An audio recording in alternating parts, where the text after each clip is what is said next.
Welcome everyone to this community conversation of mentoring, on mentoring, in mentoring, whichever way you'd like to have that unfold for you. And this is Wednesday, May the 6th.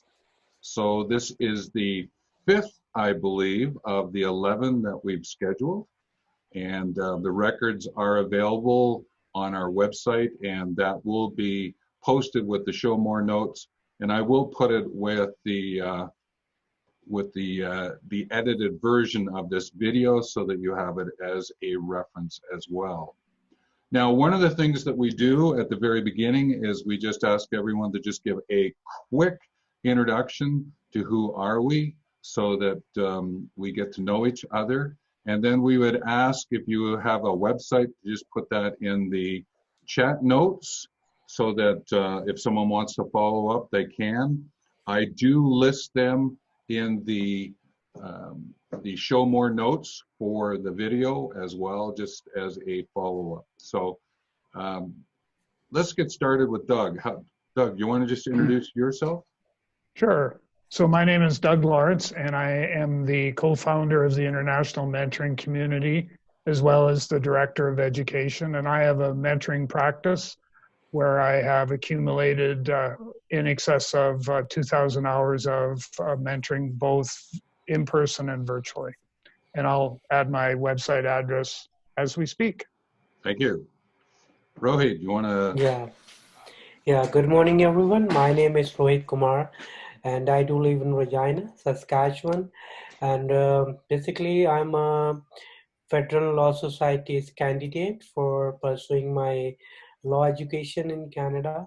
I do have 8 years experience in social community services, and I like to link to this community mentoring because I had worked with some vulnerable communities, and I think the mentoring is good for everyone to give a very vision what they want to be in their future. So like I'm a permanent resident in Canada from India. So but to because have become a mentor, first I need to learn what is mentoring, how I can be better mentor the people so they can be a good person in their life. And yes, we have, like I did experience in community services for 8 years. We have like in an NGO environment, we do have fundings, we have projects, we have like the activities we can do with the people. But for mentoring is something new. Like in developed countries like Canada, US, or European countries, we are good, like we are educated, we know the policies, rules we have to follow. But in developing in third world countries, it's something very new, and they need to be explore how it is very effective for their futures in their like boosting their economies, boosting their people, so they be better. Yeah, I'm learning. That's great. Well, thank Yeah. you. The International Mentoring Community. Let me Yeah, thank you, underline sir. international. We are Yeah, moving internationally, so this is great. So thanks for that's joining us great. That's and thank you, sir. sharing some of your thoughts. Yeah. And Brenda. Hi, I'm Brenda Crompton. I am co-founder of Mirasand Corporation, mirasand.com. I'm a serial entrepreneur in technology and business. I started building companies back in the 80s.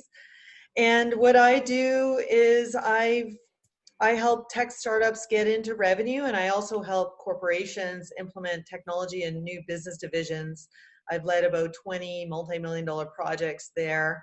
And throughout all of those customers that I work with, I do a lot of mentoring, because typically I'm working with people and I'm helping them to do things that they haven't done before, leveraging my skills and experience and the way that I've pulled technology and business together in the past.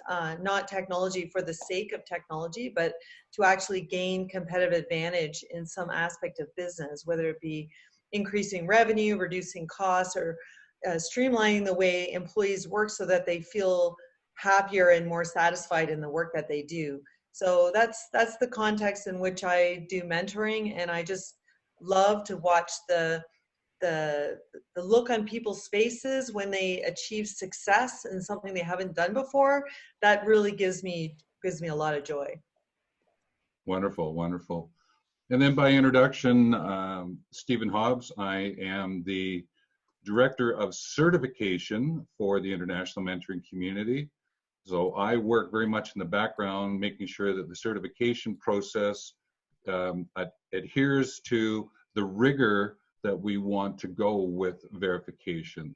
And when you get into the IMC, the short form of International Mentoring Community, we certainly dig a lot deeper into that and even connect how the certification is actually linked to the Criminal Code of Canada and is linked with the ISO standards around the world from a conformity assessment point of view. And I'm really looking forward to growing international mentoring community with Doug and Brenda and Rohit and any other person who's listening in. Again, you'll see the connections to the websites that are listed, and we'll encourage you to meet everyone. The other thing I would just mention before we jump on into our conversation is that this conversation is sponsored by mentorcloud.com.